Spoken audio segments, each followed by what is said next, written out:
Mr. Marston, I've been hearing about your plans. Have you, Miss McFarland? Yes, from Lee Johnson, to settle here and build a life for yourself. I'm afraid those aren't my plans. See, I already have a life. Well, I had one, and I'm trying to reclaim it. Or maybe what you could say is I had two, and I'm trying to end one of them so the other can survive. You do so love to talk in riddles, Mr. Marston. Do you do that, I wonder, as a substitute for having anything interesting to say? Probably, Miss McFarland.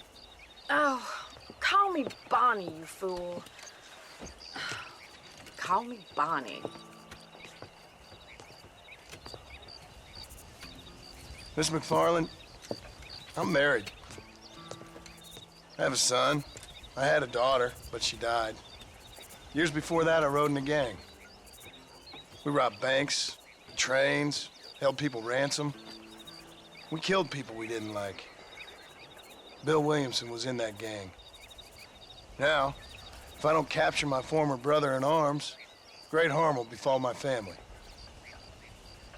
Now, I don't suppose any of this is very interesting to you, but I hope it explains why I wasn't so eager to talk about it. No, I do understand. I had no idea. You poor man. Even in this new country, memories don't really fade. My father was an illiterate Scot born on the boat into New York. He never saw his homeland, but to hear him talk about it, you'd imagine he only ever ate haggis and wore a kilt. And he hated the English for what they had done to his great-grandparents that he'd never met. People don't forget. Nothing gets forgiven. That's true, especially when it comes to money. And you know, even now, after all his labors, my father's debts are still terrible. I worry every day about us losing the ranch. It would kill him. My father died when I was 8 years old. His eyes were, well, let's just say he was blinded in a bar fight south of Chicago. My mother died during childbirth. She was a prostitute, and he was her, well, I don't know what he was. So I was sent off to an orphanage and ran away and fell in with a gang. My word. What a difficult life you've lived. The leader of the gang taught me how to read, taught me how to see all that was good in the world. He was a great man in a way. But you killed people. Sure. And I've suffered for it. And that's the life I left, or tried to leave. I said too much, Bonnie. I'm an uneducated killer, sent here to do all I can do well. Kill a man in cold blood so that another man may do his part to cut crime in an area, and a rich man can be elected governor on the back of these promises. Civilization is a truly beautiful thing, Mr. Marston. Listen, can you help me? Well, I can try. What do you need, money? No, nothing so complicated. I need an extra hand to take out the herd to pasture. Sure. Point me in the right direction.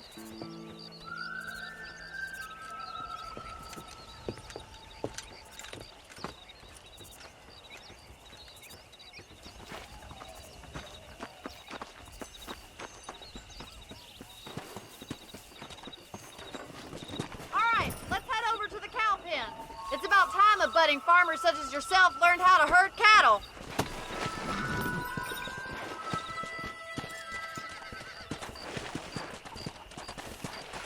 Thank you for telling me all that back there. It must have been hard for you. Hope you understand now why I've been playing my cards somewhat close to my chest. I didn't know you had a wife and child. Then again, I don't think I ever asked. They're lucky to have a man like you. I ain't so sure about that, but thank you.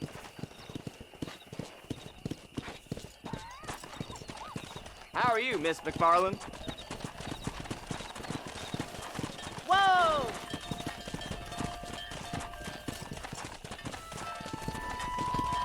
That's it! Stay behind them, Mr. Marston. Come! He's got it! Nice job, Mr. Marston! Herd the cows down the road! Pretend you know what you're doing! Ain't that hard, is it? Come on, you dumb heifers. Load up now.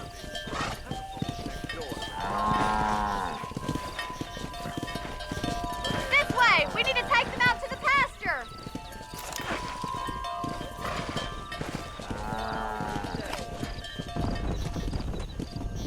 Yeah.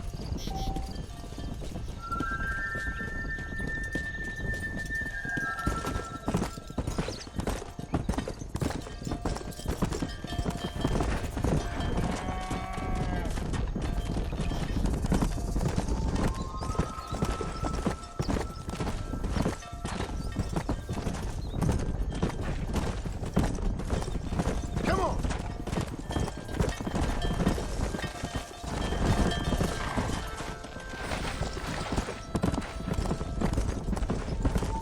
Keep going, Mr. Marston! All right, let's move this large herd out to the far pasture. Let's go. Keep sweeping behind them. That way they'll stay together. Move it. Move, move.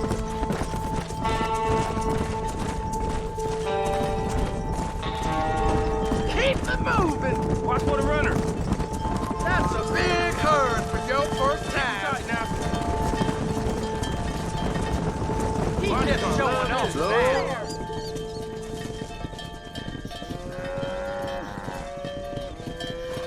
You're not bad with the herd. Ranching might be your true calling, Mr. Marston. Either that, or you were a cow in a past life. Thank you, Miss McFarland. I'll see you later. I have work to do back at the ranch.